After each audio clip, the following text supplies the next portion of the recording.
इस संसार में मनुष्य को खोने के लिए बहुत चीज़ है। आप खुद को खो सकते हैं, आप अपने मन को खो सकते हैं, आप इस शरीर को खो सकते हैं, बुद्धि को खो सकते हैं, विचारों को खो सकते हैं, चरित्र को खो सकते हैं, अपने सत्कर्मों को खो सकते हैं, सुंदर स्वभाव को खो सकते हैं, मृदु वाणी को खो सकते हैं। और याद रखना, आप अपने धन को भी खो सकते हैं, सोना चांदी खो सकते हैं। ये संसार, सावधान न रहो तो तुम्हारा सब कुछ यहाँ खो जाता है और आखिरी में तुम खोखला हो जाते हो, खोखला हो जाते हो। बचपन में मुस्कान मिली थी, किलकारियां मिली थी, हंसी खुशी मिली थी, कारण कुछ नहीं था, लेकिन हंसी थी, मुस्कान थी, खुशी थी। पैसा भी नहीं था, सामान नहीं था, मकान नहीं था, गाड़ी लाड़ी बाड़ी साड़ी कुछ नहीं थी, लेकिन खुशी थी। परंतु धीरे धीरे जवान हो गए, गाड़ी मिल गई, साड़ी मिल गई, बाड़ी मिल गई, लाड़ी मिल गई, खेती बाड़ी मिल गई और मकान मिल गया, दुकान मिल गई, पकवान मिल गए, सब मिल गया, 56 पकवान मिल गए। लेकिन वो बचपन की जो सहज खुशी थी वो खो गई, वो खो गई। अब जहाँ बैठते हैं वहाँ टेंशन में, बैठते हैं तो स्ट्रेस में, बैठते हैं तो चिंता में, बैठते हैं तो ऐसे देखो लगता है कोई बंदर बैठा है, दमादम मस्त कलंदर बैठा है बंदर। कितना सुंदर चेहरा मिला था बचपन में, वो सुंदरता भी खो गई। हर समय आनंदित रहते थे, पत्नी नहीं थी, पति नहीं मिला था, लेकिन आनंद था। जब से पत्नी मिल गई, पति मिल गया, नहीं मिला तो मिलने के लिए प्रयास किया, और जब मिल गई तो आनंद खो गया। अब पत्नी कहती है पति की चिंता हमको है, और पति कहता है पत्नी की चिंता हमको है, और दोनों कहते हैं बच्चों की चिंता हमको, और बच्चे कहते हैं माँ बाप की चिंता हमको है, और माँ बाप कहते हैं पूरे घर की चिंता हमको है। अरे सारे लोगों की चिंता है तो खुशी कौन मनाएगा, आनंद कौन मनाएगा? और बचपन का आनंद खो गया। सब पति पत्नी मिल गए, लेकिन जो आनंद था वो नहीं रह गया, सब खो दिया। शिष्य बनने आए थे, साधु बन गए, लंगोटा मिल गया, लंगोटी मिल गई, कफन जैसे कपड़े मिल गए, पगड़ी मिल गई, जटाएं मिल गई, घुटमुंडन हो गया, बाबा जी हो गए, गुरु मंत्र मिल गया। बड़े खुश हुए, बड़े खुश होकर आए थे, गुरु के पास आ गए। उसके बाद किसी मठ के महंत भी हो गए, महंती मिल गई। अब मुंह ऐंठ कर बैठे हैं, पूछो अब क्या बाकी है? बोले सब मिल गया पर खुशी चली गई। खुशी चली गई, क्योंकि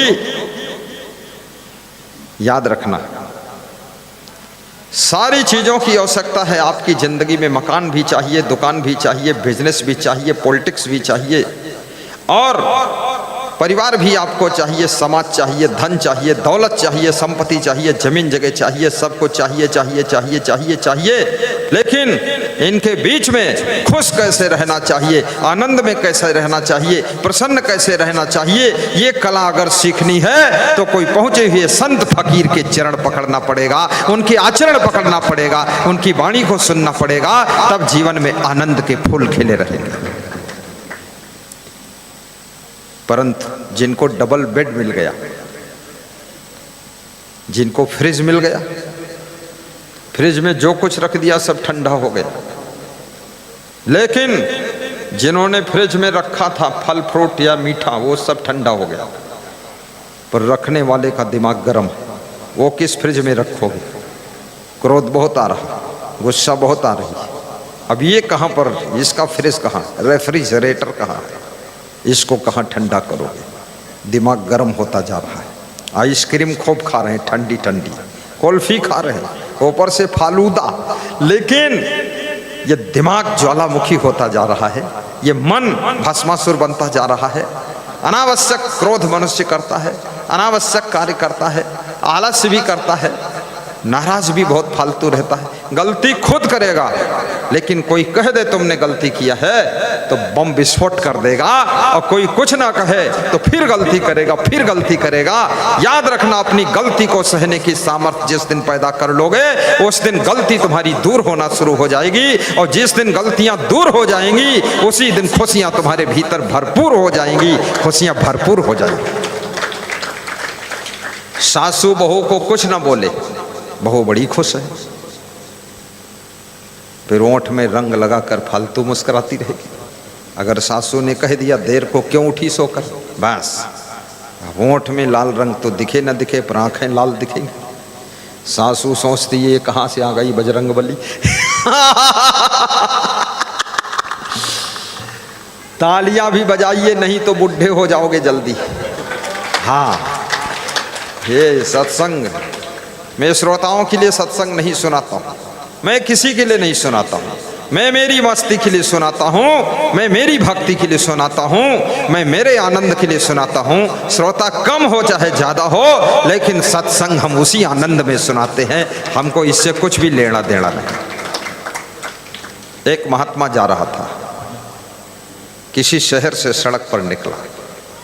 हंसने की छूट है, प्रसन्न रहने की छूट है, ताली बजाने की छूट है, और छूट ही नहीं है, ये बहुत भारी लूट है। लूटना है लूट लो, क्योंकि आज ही छूट है, कल से कुछ पाबंदी रहेगी, परसों थोड़ी पाबंदी बढ़ेगी, और जब मैं विदा हो जाऊंगा तो न हंस पाओगे, न खुश हो पाओगे, न ताली बजा पाओगे, फिर बस थाली बजाओ, कटोरी बजाओ। इसलिए 3 दिन हंसना है, खुश रहना। तो एक महात्मा जा रहा था सड़क पर शहर में, महात्मा एक भजन गा रहा था। क्या गा रहा था?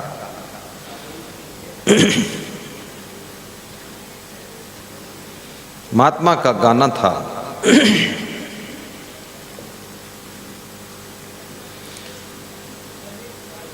जिंदगी चाहिए बंदगी के लिए, ये महात्मा गा रहा है। अरे जिंदगी चाहिए बंदगी के लिए, बंदगी चाहिए जिंदगी के लिए। इस महात्मा, ये लंबा भजन था, लेकिन महात्मा ने जब गाया तो एक सेठ का लड़का दुकान पर बैठा था, सेठ घर भोजन करने गया था। उस सेठ के लड़के ने सुना तो उसके दिल को छू गया। कुछ ऐसे शब्द होते हैं जो आपके दिल को छू जाते हैं, कुछ ऐसे भजन हैं जो आपके दिल को छू जाते हैं, कुछ ऐसे प्रवचन हैं जो आपके दिल को छू जाते हैं, और कुछ ऐसे लोग हैं जो आपके दिल में बस जाते हैं, और कुछ ऐसे लोग हैं, कुछ लोगों की ऐसी छवि है जो आपकी आंखों में बस जाती है, और कुछ लोग ऐसे हैं जो आपके मन में बस जाते हैं। और जो मन में बस गया, आंखों में बस गया, दिल में बस गया, अब निकले कैसे? और निकलना ही था तो बसा क्यों? अब बसा है तो अब जाएगा क्यों? दिल में बस गया। इसलिए मीरा क्या कहती थी? बसो मेरे नैनन में नंदलाल। श्री प्रेम साहब क्या कहते थे? बसो मेरे हृदय में गुरु विशाल। और ये स्वामी जी क्या कहते हैं? ये कहते हैं बसो मेरे हृदय में संत विशाल। सब संत बस जाओ। और मैं क्या कहता हूँ? बसो मेरे दिल में दीन दयाल। हे गुरुदेव, तुम दीनों पर दया करने वाले हो, मेरे दिल में बस जाओ। हमारे संत भजन गाते हैं, मेरे मन में बसो, मेरे तन में बसो, हम जहाँ रहे तुम वहाँ बसो। मेरे मन में बसो, मेरे तन में बसो, हम जहाँ रहे तुम वहाँ बसो। मेरे मन में बसो, मेरे तन में बसो, मेरे जहाँ रहे तुम वहाँ बसो। मेरे मन में बसो, मेरे तन में बसो, हम जहाँ रहे तुम वहाँ बसो। याद रखना, किसी का मन खाली नहीं, सबके मन में कुछ न कुछ बसा है। कोई बाल्टी खाली नहीं है, कोई कमरा खाली नहीं है, कोई जगह खाली नहीं है। जिसको तुम खाली कहते हो वहाँ हवा भरी हुई। बोतल के अंदर हवा है, हवा निकलेगी तभी उसमें दूसरी चीज जाएगी। सबके अंदर हवा भरी है। और कितने लोग रोज नई नई हवा खाते हैं। पूछो कहाँ गए थे? बोले थोड़ा हवा खाने। हिंदुस्तान में हवा खाने वाले लोग बहुत रहते हैं। हवा खाते हैं, जब हवा ज़्यादा खा लेते हैं उसके बाद दवा खाते हैं। और दवा खाते हैं तो वो डॉक्टर साहब आए ना, उनके पास जाते हैं। डॉक्टर साहब इधर आइए, आप आगे आइए। वहाँ मुंह नहीं दिख रहा तुम्हारा, कोई फ़ायदा नहीं, फालतू। यहाँ बैठो, हम हंसें तुम भी हंसो। इस पर पानी है क्या? कर्मचारी बोल के पहुँच रहे। शाही बंदगी, ध्यान एकाग्र करो बस। तो मन, छोटा सा मन और ये बड़ी सी दुनिया इसमें बस जाती है। आपका मन, आपने अपने मन को कैसा बनाया है, मन में क्या क्या बसाया है। याद रखना, किसी के मन में अच्छाई बसी है, किसी के मन में बुराई बसी है, किसी के मन में ईर्ष्या बसी है, किसी के मन में झरसुआपन बसा है, किसी के मन में प्रेम भरा है, किसी के मन में सेवा भाव भरा है, किसी के मन में भक्ति बसी है, किसी के मन में विरक्ति बसी है, और किसी के मन में मुक्ति बसी है, और किसी के मन में पूड़ी और नुक्ति बसी है कि पूड़ी नुक्ति कब मिलेगी। सत्संग जाने दो इधर उधर, खाने क्या इंतजाम। मेरे पास एक मैसेज आया तो उसमें लिखा था, आप प्रवचन सुनाते हो, बहुत बढ़िया सुनाते हो, लेकिन ये भी याद रखो, मैं आपको बता देता हूँ कि अपने सत्संग में गर्मियों में चाय नाश्ते का इंतज़ाम कराइए और सर्दियों में भी कुछ इंतज़ाम कराइए, और सत्संग छूटे थोड़ा समोसा पकौड़ी का इंतज़ाम कराइए, तब सत्संग में रस डबल आएगा, अन्यथा सत्संग बेकार। लोगों की सोच क्या चाहते लोग।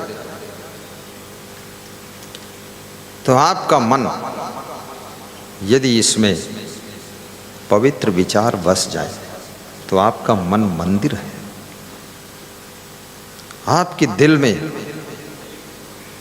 दैवी संपदा के गुण बस जाए तो आपका दिल देवालय है। आपके कर्मों में यदि सेवा का भाव प्रवेश कर जाए तो आपके कर्म सत्कर्म है। और आपकी वाणी में यदि सत्य, प्रेम, हित और मित के गुण आ जाए तो आपकी वाणी अमृत वाणी है। स्वाध्याय अभ्यसनम चैव वांगमयम तपः उच्यते। जिस वाणी से तुम स्वाध्याय करते हो, भजन पढ़ते हो, सद्ग्रंथों का अध्ययन करते हो, जिस वाणी से परमार्थ की चर्चा करते हो, उस वाणी को अमृत वाणी कहा जाता है। और जिस वाणी से तुम गालियां बकते हो, झूठ बोलते हो, दूसरों की निंदा ही करते रहते हो, प्रपंच में लगे रहते हो, वो वाणी भी नहीं है, अमृत वाणी भी नहीं है। वो वाणी बाण का काम करती है, घायल कर देती लोगों को।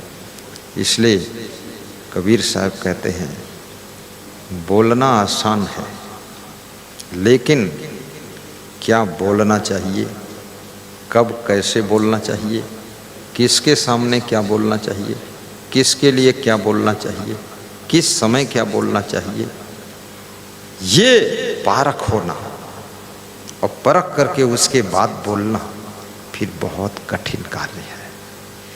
बोलने के लिए तो सब बोलते हैं, कोयल भी बोलती है, कौवा भी बोलता है, गधा भी बोलता है, भैंसा भी बोलता है, कुत्ते भी बोलते हैं, मनुष्य भी बोलते हैं, स्त्रियां खूब बोलती हैं, लड़कियां खूब चींची चीचू बात करती हैं, लड़के भी बोलते हैं, डॉक्टर भी बोलता है, मरीज भी बोलता है, साधु भी बोलता है, गुरु भी बोलता है, चेला भी बोलता है, हम भी बोलते हैं, तुम भी बोलते हो। बोलत बोलत बाढ़ बिकारा। लेकिन बोलते बोलते रिजल्ट क्या हुआ, आखिरी में झगड़ा हो गया। मैं बचपन में किसी के यहाँ मेहमान था। उस समय उम्र 17-18 साल थी। तो मैंने वहाँ पढ़ रहा था, मैं किसी के यहाँ जाता था, एक किताब ले जाता था, थोड़ा अपना कोर्स पढ़ते थे, टाइम मिला तो 2 आदमी बात कर रहे थे। तो एक आदमी तो उसी घर का मालिक था, दूसरा उनका रिश्तेदार आया था, और दोनों जो है रिश्ते में मामा भांजे थे। बात करते करते करते करते शाम को शुरू किया बात 9 बजे से, और सुबह के 5 बज गए, बात चलती रही उनकी, दुनिया भर की बातें। अब उनकी बात में मेरी तो पढ़ाई डिस्टर्ब हुई, दूसरे मुझे बुरा भी लगता था, तीसरे बातें सब फालतू थी, चौथे कह भी नहीं सकते थे क्योंकि हम छोटे थे, सुनता कौन। बोलते तुम कब से काबिल हो गए, तो उनको तारीख नहीं बता पाते, काबिल कब से हुई। उनको हम पूछते तुम मूर्ख कब से बने, तो वो फिर और नाराज हो जाते। तो आखिरी में बात करते करते 5 बजे मामा भांजे में लड़ाई हो गई। और लड़ाई यहाँ तक बढ़ गई कि दोनों खड़े हो गए और कमरे से बाहर निकल गए, और हाथापाई का टाइम आ गया। तो मैं भी निकला बाहर, हमने कहा मारपीट होने जा रही है, बचाओ भाई इनको। तो हमने कहा क्षमा करना, गलती चाहे जिसकी हो, पर हम क्षमा मांग लेते हैं, बस इतनी रखो।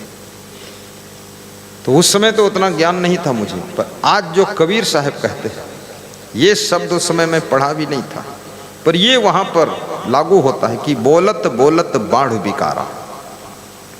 बोलते बोलते